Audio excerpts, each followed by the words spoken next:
సరిగమపదనిరతాం తాం వీణాసంక్రాంతకాంతహస్తాం తాం శాంతాం మృదులస్వాం తాం కుచభరతాం తాం నమామి శివకాంతాం.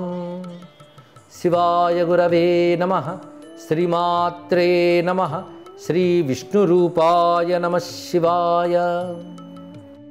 ఈటీవీ లైఫ్ ఆధ్యాత్మిక ఛానల్ తమసోమా జ్యోతిర్గమయ జీవన వేదం కార్యక్రమానికి స్వాగతం.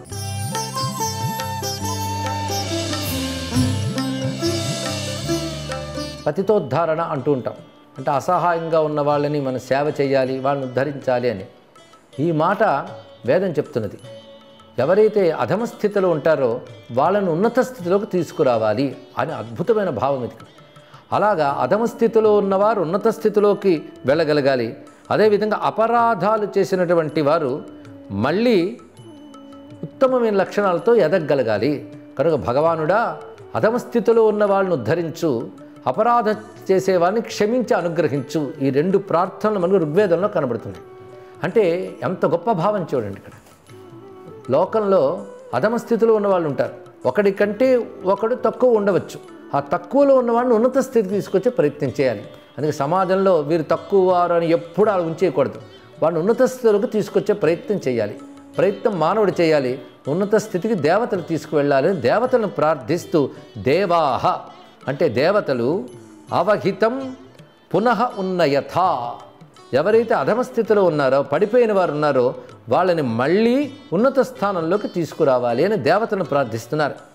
అదేవిధంగా దేవతలారా, ఎవరైతే అగహ చక్రుషం అంటే మళ్ళీ మళ్ళీ అపరాధాలు చేసేవారు ఉన్నారో వారిని పునః జీవయథ, వాళ్ళని మళ్ళీ క్షమించి ఉన్నత జీవితాన్ని ఇవ్వండి. ఈ రెండు మాటలు చెప్పడంలో అపరాధం చేసేవారిని క్షమించి మళ్ళీ అపరాధం చెయ్యని విధంగా సద్బుద్ధిని అనుగ్రహించి వారికి ఉన్నత జీవితాన్ని ఇవ్వు. ఇది తెలుసుకోవాలి.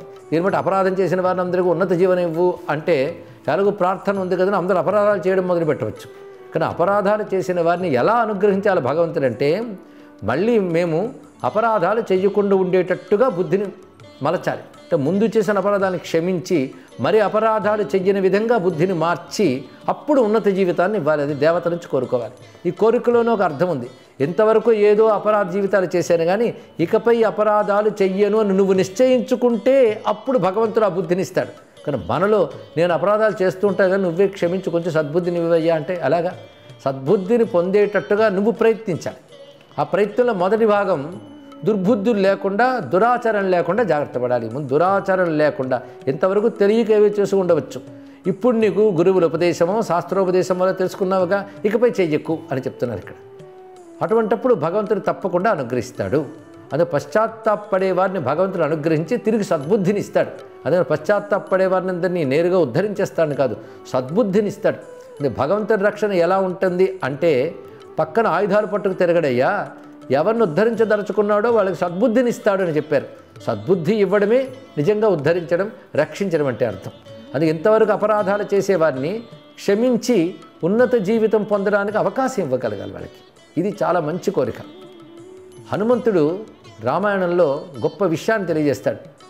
మొత్తం రామాయణంలో రావణ వధ అయిన తర్వాత రాముడు గెలిచాడనే వార్తని హనుమంతుడు వెళ్ళి చెప్తాడు. చెప్పిన వెంటనే సీతమ్మ సంతోషిస్తుంది.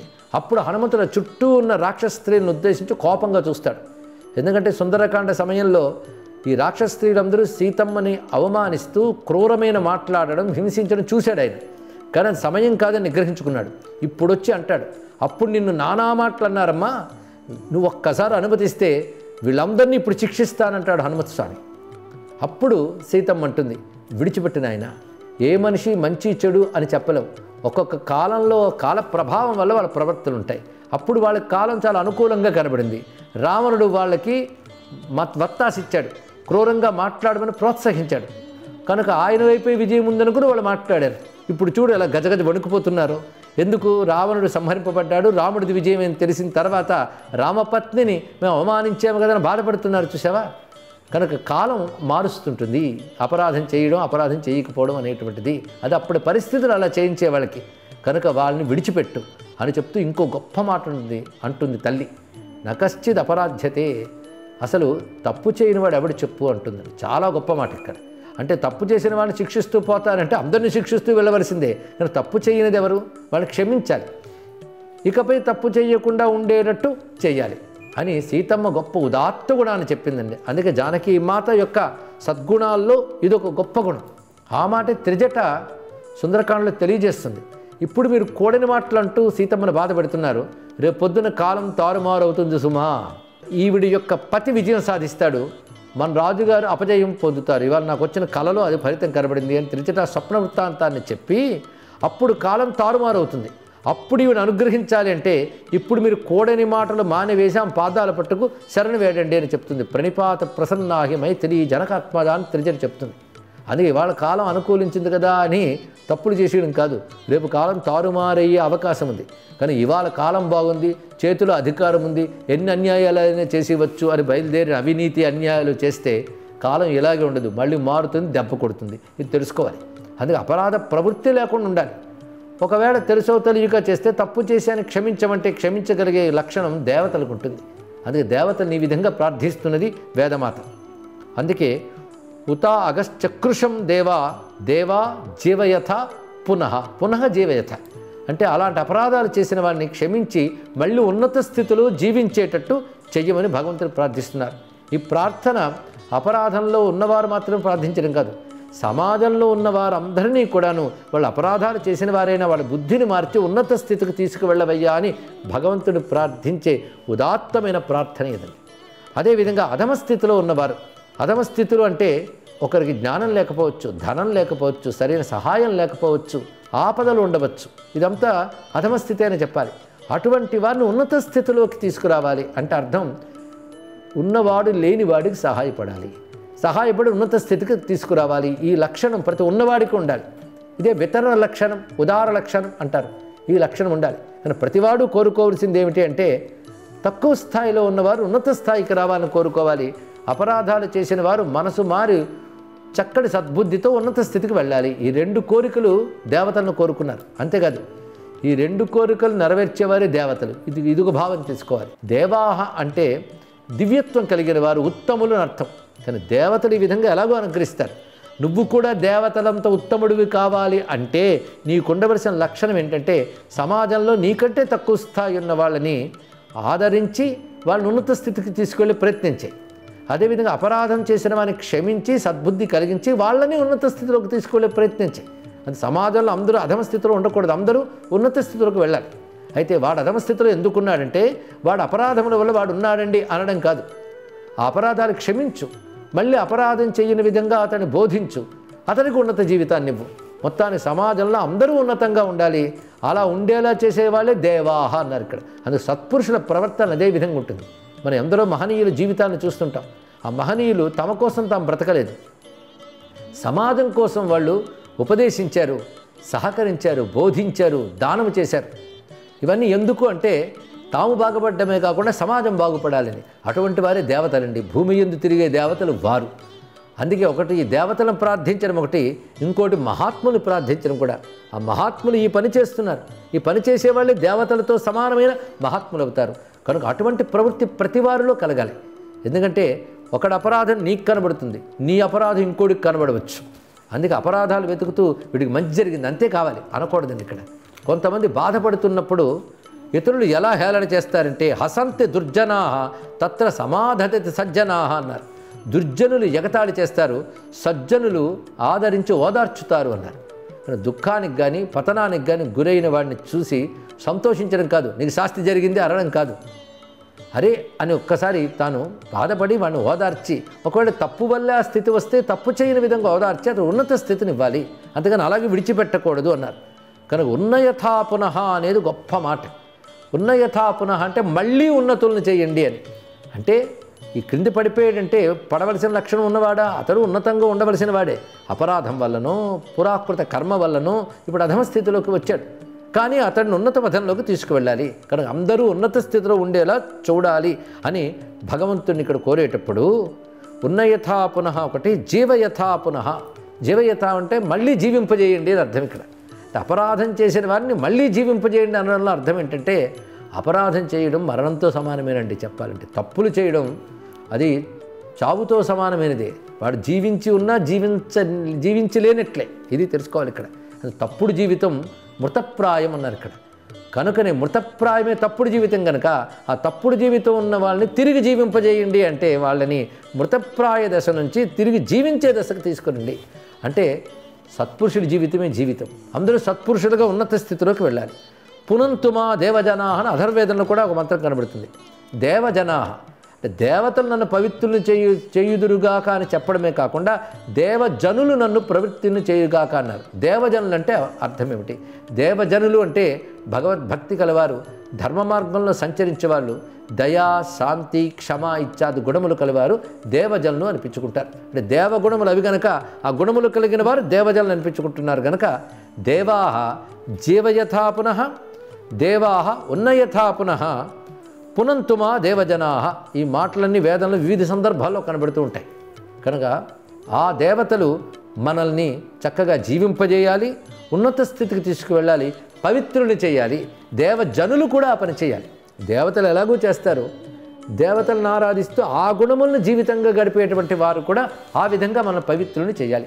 దీన్ని బట్టి వేదం చెప్పిన జీవన విధానం ఏమిటి? దేవజన విధానమే వేదం చెప్పిన జీవన విధానం. దేవజనులుగా మనందరం బ్రతకాలి. అంటే భగవంతుడి వారిగా బ్రతకాలి. భగవంతుడి వారిగా బ్రతకడం గొప్ప విషయం అండి. ఎవరి భగవంతుడి వారిగా బ్రతుకుతారో వాళ్ళు లోకాన్ని ఉద్ధరించగలరు, లోకాన్ని పవిత్రం చేయగలరు. ఇతరుల్ని పవిత్రం చేయగలగాలంటే అంత శక్తి మనకు ఉండద్దు. ఆ శక్తి ఉండడం మన దేవజనులం కావాలి. అంటే దేవ మార్గంలో సంచరించగలగాలి.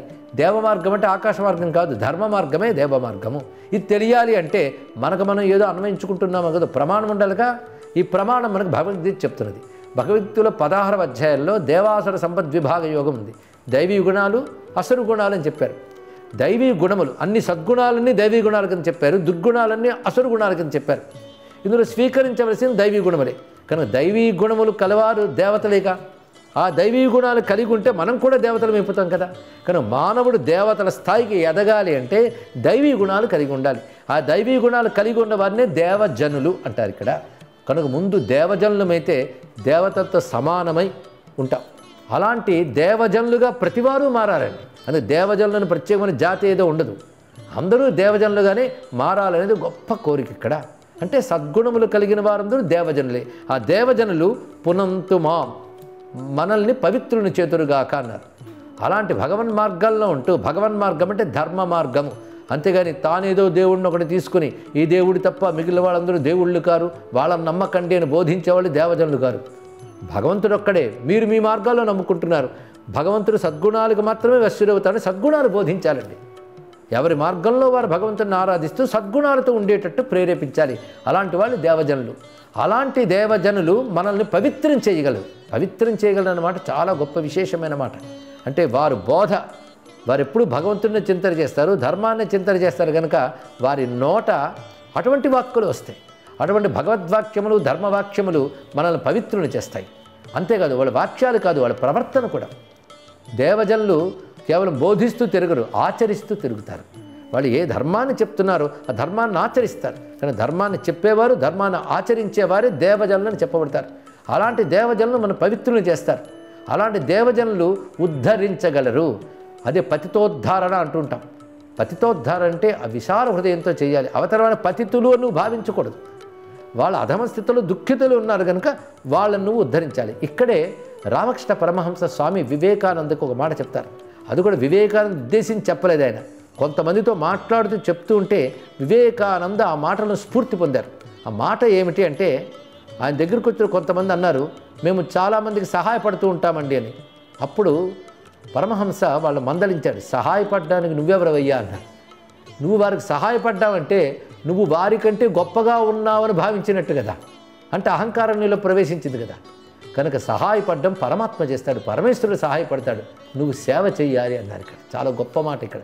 కానీ ఇతరులకు మనం సహాయపడడం, సహకరించడం, సేవ చేయడంతో సమానం ఇక్కడ. కనుక పతితుల్ని ఉద్ధరించడం, అపరాధుల్ని క్షమించి ఉన్నత స్థితిలోకి తీసుకువెళ్ళడం, ఒక విధంగా మనం భగవంతుని సేవించడమే. ఈ భావం వచ్చినప్పుడు అహంకారం పోతుంది. ఎందుకంటే వారిలో కూడా పరమాత్మ ఉన్నాడు. దుర్లక్షణాల చేత, అవిద్య చేత అది కప్పబడింది. దాన్ని తొలగించి అతడు తరించడానికి నువ్వు సహకరిస్తున్నావు. అంటే అతడిలో ఉన్న పరమాత్మ నువ్వు సేవిస్తున్నావు. ఈ మాట ఎవరితోనో చెప్తూ ఉంటే వివేకానంద విన్నాడు. విని దాన్ని స్ఫూర్తిగా తీసుకున్నారు. ఇది తెలుసుకోవాలండి గొప్ప విషయం. గురువులు మనకు చెప్పేదే బోధనకూడదు. ఆయన ఏ మాట చెప్పినా మనం దాన్ని చక్కగా అమలుపరుచుకోగలిగితే గొప్పవాళ్ళని చేస్తుంది. అని వివేకానంద అంత గొప్ప శిష్యుడయ్యాడు, గొప్ప గురువు అయ్యారు. ఎందుకంటే ఈ మాట వల్లే, ఈ మాట ఆయన తీసుకుని మానవ సేవయే మాధవ సేవ అని ఒక గొప్ప పదాన్ని అందించినవాడు వివేకానంద. ఆయనకి ఆ పదం అందించింది గురువు, ఆ గురువుకి ఆ పదం అందించింది వేద జీవనం. ఇది తెలుసుకోవాలి. అక్కడి నుంచి వచ్చిందంత గురుబోధ. కానీ వేద జీవనం ఈ విధంగా ఉన్నత మార్గంలోకి అందరూ రావాలి, అధమ స్థితిలో ఎవరు ఉండకూడదు, గొప్ప మాట చెప్పిందని. ఇక్కడ సృష్టిలో ఏ ఒక్కడూ బాధపడకూడదు, ఎవరు కూడా దుర్మార్గులే ఉండకూడదు, అందరూ సన్మార్గులై ఉండాలి, అందరూ ఆనందంగా ఉండాలి. మా కశ్చిత్ దుఃఖభాగ్ భవేత్ అనే మాట, ఏ ఒక్కడూ దుఃఖాన్ని పొందకూడదు అన్నారంటే ఎంత గొప్ప విషయం అండి. ఇక్కడ లేదండి వాడు కర్మను అనుసరించి వాడు దుఃఖం అనిపిస్తున్నాడు, అనుభవించనివ్వండి అని నువ్వు అనకూడదు. కర్మను బట్టి దుఃఖాలు రావచ్చు కాక, కొన్ని నువ్వు దయతో ఆ దుఃఖం తొలగించే ప్రయత్నం చేయాలి. ప్రయత్నం చేసేప్పుడు ఎలా చేయాలంటే ఆ శక్తి భగవంతుడే ఇస్తున్నాడు, ఆ శక్తిని భగవంతునికి వినియోగిస్తున్నాను భావన చేయాలి. ఇలాంటి భావనతోనే ఆయన రామకృష్ణ మిషన్ స్థాపన కూడా చేశాడు. దానితోనే నడుపుతూ ఆ పద్ధతిలోనే నడపాలని శాసించారు, నడిపారు. అందుకే ఇప్పటికీ అలా నడుస్తున్నది అంటే మహానుభావుల బోధ అంత గొప్ప ప్రభావం చూపిస్తుంది. కనుక పరమహంస మొదలైన వాళ్ళు దేవజనులు అనిపించుకుంటారండి. వాళ్ళ మాటల్లో పవిత్రం చేస్తాయి, స్ఫూర్తినిస్తాయి. ఆ మార్గంలో ఎందరో పవిత్రులు అవుతుంటారు. అందుకే దేవజనులు మన పవిత్రులను చేతురుగాక, దేవతలు మమ్మల్ని ఉద్ధరింతురుగాక, అధమస్థితిలో ఉన్న వారిని ఉద్ధరింతురుగాక, అపరాధుని క్షమింపజేసి ఉన్నతమైనటువంటి మార్గంలో జీవింపజేతురుగాక అంటూ వేదమాత చెప్పినటువంటి ఈ మాటల్ని గమనిస్తే సత్పురుషుల యొక్క లక్షణము చెప్పారు, సత్పురుషుల్ని దేవతలతో పోల్చి చెప్పారు ఇక్కడ. అందుకే దేవజనులుగా ప్రతివారు అవడానికి ప్రయత్నించాలి. పరిణామ క్రమంలో మానవులు పశుదశ నుంచి మానవ దశలోకి వచ్చారు. మనిషి మనిషిగా బ్రతకాలి అంటూ ఉంటాం. మనిషి మనిషిగా బ్రతకాలంటే అదే మానవత్వం, మానవత్వంతో బ్రతకాలి అంటాం. మానవత్వంతో బ్రతకాలి కాదు, దైవత్వంతో బ్రతకాలి. మనం ఇక్కడ దైవీయ గుణాలతో మానవుడు బ్రతకాలి. మానవుడికి సహజ గుణములు ఏంటి? తినడం, సుఖపడడం, సుఖం కోసం ఏదైనా చేయడం. కానీ దైవీయ గుణములతో మానవుడు జీవించాలి. అప్పుడు పశువు కంటే గొప్పవాడు మానవుడైతే మానవుడి కంటే గొప్పవాడు దేవత్వం. దేవత్వం అనేది ఎప్పుడో మరణానంతరం పొందేది కాదు, జీవించు ఉన్నప్పుడే దేవజనులుగా జీవించాలి అని గొప్ప సందేశాన్ని ఇస్తూ ఇతరులకి ఊతమిస్తూ మనం ముందుకు తీసుకువెళ్ళాలి. అని దేయం దీనజనాయ చ విత్తం అంటారు ఆదిశంకర భగవత్పాదుల వారు. నువ్వు సంపాదించినది అది లేని వారికి అందించడంలో చూడు అన్నారు ఇక్కడ. అది డబ్బు కావచ్చు, జ్ఞానం కావచ్చు. కొందరు అజ్ఞానంతో ఉంటే వాళ్ళు జ్ఞానం అందివ్వాలి. అదేవిధంగా దరిద్రంలో ఉంటే సంపద ఇవ్వాలి. అంతేకాదు సంపదలు సంపాదించగలిగేటటువంటి తెలివిని కూడా వాళ్ళకి ఇవ్వాలి. అంతేగాని దరిద్రుడి దగ్గరికి వచ్చి సంపాదించి పంచుతూ కూర్చుంటే ఎలాగా? అప్పుడు ధనాన్ని వాళ్ళకి అందించడం కాదు, ధనం సంపాదించగలిగే తెలివిని, ధర్మాన్ని వాళ్ళకి బోధించాలి. కనుక ధనం సంపాదించే తెలివితో పాటు ధర్మ మార్గంలో సంపాదించే తెలివి కూడా బోధించాలి. ఇలాంటివి బోధించాలి అంటే ఆ పవిత్రమైన గుణాలు ఉన్న వాళ్ళే కదా బోధించగలరు. అందుకే బోధనకు అర్హత దైవజనులకు మాత్రమే ఉంటుంది అనే విషయం కూడా చెప్తున్నారు ఇక్కడ. అలాంటి మహాత్ములే ఋషులు, అలాంటి మహాత్ములే మనం పురాణాదుల్లో చదువుకుంటున్న ఆదర్శ పాత్రలు, అలాంటి మహాత్ములే అవతారమూర్తులు. వాళ్ళు మనకి బోధించి సమాజాన్ని ఆ విధంగా తరింపజేశారు. ఒక రామావతారం, ఒక కృష్ణావతారం ఎందరినో తరింపజేసింది. అధం మార్గంలో ఉన్నవారిని కూడా ఉన్నత మార్గానికి తీసుకువెళ్ళింది. రాముడు ఎందరెందరిని ఆదుకున్నాడు, కృష్ణ పరమాత్మ ఎందరెందరిని రక్షించాడు. అపరాధం చేసేవారిని కూడా క్షమించాడు ఆయన. రాముడు చెప్తాడు, అపరాధం చేసేని ఒప్పుకుంటే నేను తప్పకుండా క్షమిస్తానన్నాడు. మరి విభీషణుడు రాక్షస సోదరుడు కదా, పైగా శత్రు సోదరుడు కదా, ఆయనకు అభయం ఇచ్చేవంటే శత్రు సోదరుడికే కాదు శత్రువుకైనా అభయం ఇస్తానని చెప్పాడు రామచంద్రమూర్తి. అందుకే రిపూణామ వత్సలహ అన్నారు. అందుకే మహాత్ములు ఆ విధంగా క్షమాశీలురై ఉంటారు. ఇతరుని క్షమించగలిగే స్వభావం మన దగ్గర ఉండాలి. ఇక్కడ రెండు స్వభావాలు ఉండాలి. ఒకటి ఆదుకునే స్వభావం, రెండవది క్షమించే స్వభావం. ఈ రెండూ ఉన్నప్పుడే మనం సమాజంలో అందరినీ ఉన్నత స్థితిలోకి తీసుకువెళ్ళగలం. అంతే మహాత్ములు వారంతటి వారు తరించిపోవడమే కాకుండా 10 మంది కోసం సంచరించి బోధించింది దేనికి? అందరినీ ఉద్ధరించడం కోసమే. వారిలో ఉన్న ఆ క్షమాగుణం ఒకటి, ఆదరించి ఉన్నత స్థితికి తీసుకువెళ్ళే సహాయ గుణం ఒకటి. ఈ రెండు గొప్పది. అయితే వాడు సహాయం అనుకోరు, సేవ అనుకుంటారు. అందులో ఒక నిస్వార్థం ఉన్నది, నిరహంకారం ఉన్నది. ఇలాంటి లక్షణాలతోనే మహర్షులందరూ ప్రవర్తించారు, ఆరాధ్య పురుషులు ప్రవర్తించారు, అవతారమూర్తులు ఈ విధంగానే జీవించారు. ఇది మనం మహాత్ముల చరిత్రల నుంచి గ్రహించవలసినది అని చెప్తూ, విద్వాంసులు కూడా ఒక్కొక్కప్పుడు ఏది మంచో ఏది చెడో నిర్ణయించలేని స్థితిలోకి వెళతారు అన్నాడు కృష్ణ పరమాత్మ. కనుక వాడు తప్పు చేశారంటే విద్వాంసులకు కూడా ఒక్కొక్కప్పుడు తెలియదండి. అందుకే ప్రమాదో ధీమతామపి అని మాట ఉన్నది. అంటే గొప్ప గొప్ప పండితులు కూడా పొరపాట్లు చేస్తారు. కనుక వీడు పొరపాటు చేశాడు, వాడు తప్పు చేశాడు, అన్ని తప్పులు ఎంచుకుంటూ కూర్చుంటే మన బ్రతుకంతా తప్పులమయమవుతుంది. అందుకే ఇతరుల్లో తప్పులు ఎంచుకుంటూ వాడిని క్షమించకూడదు అని తిడుతూ కూర్చుంటే నిష్ప్రయోజనం. అదే కిం కర్మ కిమకర్మేతి కవయోప్యత్రమోహిత అంటాడు శివపరమాత్మ. ఏది సత్కర్మయో, ఏది చెయ్యవలసిందో, ఏది చెయ్యకూడదో చెప్పడంలో మేధావులు కూడా అయోమయానికి లోనవుతూ ఉంటారు. పొరపాట్లు కూడా చేస్తూ ఉండవచ్చు. అందుకే క్షమాగుణం అనేది చాలా గొప్పది. క్షమించడం నేర్చుకోగలగాలి. నిన్ను నువ్వు క్షమించుకోవు లోకంలో అంటే మనల్ని మనం చాలా మార్లు క్షమించుకుంటుంటాం. ఒక తప్పు చేస్తాం, అవతల వాడు చూపిస్తే దాన్ని సమర్థించడం కోసం ఎన్ని పాటలు పడతామండి. మన తప్పుల్ని కప్పిపుచ్చుకోవడం కోసం కొన్ని పాటలు, తప్పుల్ని సమర్థించుకోవడం కోసం కొన్ని పాటలు పడతాం. అంతే. అదే పని ఇంకొక విషయంలో చూపించవచ్చు కదా. వాళ్ళ తప్పుల్ని నువ్వు ఎత్తి చూపించకపోతే తప్పు కప్పిపుచ్చినట్టు. వాళ్ళ తప్పుల్ని సమర్థించుతూ కాకుండా సవరించుతూ వెళ్ళు. తప్పుల్ని సమర్థించకూడదు, సవరించాలి. ఇది కూడా తెలుసుకోవాలంట. తప్పుల్ని సమర్థించుకుంటూ జీవించకూడదు, సవరించుకుంటూ జీవించాలి. అది మనల్ని మనం సవరించుకోవాలి, ఇతరులను కూడా సవరించగలగాలి. అయితే మనల్ని మనం సవరించుకున్నప్పుడే ఇతరులను సవరించుకోగలం, అది కూడా తెలియాలి. అందుకని ఇన్ని బోధలు ఎందుకు అయ్యా అంటే ప్రపంచం కోసం కాదు, మన కోసం ముందు. కానీ మనల్ని మనం సవరించుకుంటూ ఇతరుల్ని సవరించుకోవాలి. క్షమించేటప్పుడా సహనం ఉండాలి, సమర్థత ఉండాలి. ఎవరు చేయన్నైనా పాపం నువ్వు చేసేవాళ్ళే, ఇకపై చెయ్యకు అని చెప్పగలగాలండి. ఇలాంటి రమ్యమైన బోధలు మనకు కనబడుతున్నాయి. అందుకే ఇక్కడ ఉండవలసింది ఏంటంటే ఎవరిని మనం క్షమిస్తాము అంటే మనల్ని మనం క్షమిస్తాము. మనకి ఎవరి మీద ప్రేమ ఉందో మనం క్షమిస్తాం. అయితే ఆ ప్రేమ ఉన్నప్పుడు సమర్థించకూడదు, వాడిని సవరించి ఉన్నత స్థితిలోకి తీసుకువెళ్ళేలా చూడాలి.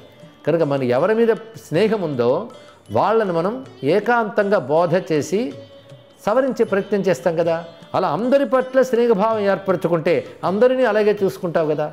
ఒక స్నేహితుడిని సమర్థించుకుంటూ సవరించుకుంటూ ఉండేది అందరూ స్నేహితులు అనుకుంటే అందరినీ సవరిస్తావు కదా అని వేదం ఒకచోట వయం మిత్రస్యావశిష్యామ సప్రధస్తమే అనే మాట చెప్పింది. అంటే స్నేహశీలురై మిత్రుల రక్షణలో మనం ఉండాలని. అందరినీ మిత్రులు అనుకో, అందుకే అన్ని దిక్కులా మిత్రులు ఉండాలనే భావంలో అన్ని దిక్కుల మిత్రులు ఉండరు. అన్ని దిక్కుల్లో ఉన్నవారిని మిత్రభావంతో చూడగలిగితే వాళ్ళే మిత్రులు అవుతారు. మిత్రభావం ఉన్నప్పుడు ఆ విధంగా ఆదుకోవడం ఉంటుంది. మిత్రుడు అంటేనే ఆదుకుంటాడు, క్షమిస్తాడు, మళ్ళీ తప్పు చేయకుండా కాపాడుతాడు. అందుకే జగత్తుని మిత్రదృష్టితో చూడాలి అనే మాట కూడా వేదం చెప్తున్నది. అదే మిత్రస్య చక్షుషా సమీక్షామహే అని వేదమంత్రం. అంటే నేను స్నేహ దృష్టితో ప్రపంచాన్ని చూతులుగాక అని. ఎంత గొప్ప మాట అండి. అలాంటి ద్వేషభావం కాకుండా స్నేహభావంతో మనం ప్రపంచంలో ఉన్నటువంటి వారిని, మనకంటే తక్కువ వారిని ఆదుకోవాలి, తప్పు చేసేవారిని క్షమించి సవరించి ఉన్నత జీవితాన్ని ఇవ్వాలని చెప్పినటువంటి వేద మాతకు నమస్కరిస్తూ స్వస్తి. ఈ కార్యక్రమాన్ని తిరిగి చూడాలనుకుంటే www.youtube.com/ETV Life Spiritual లో చూడవచ్చు.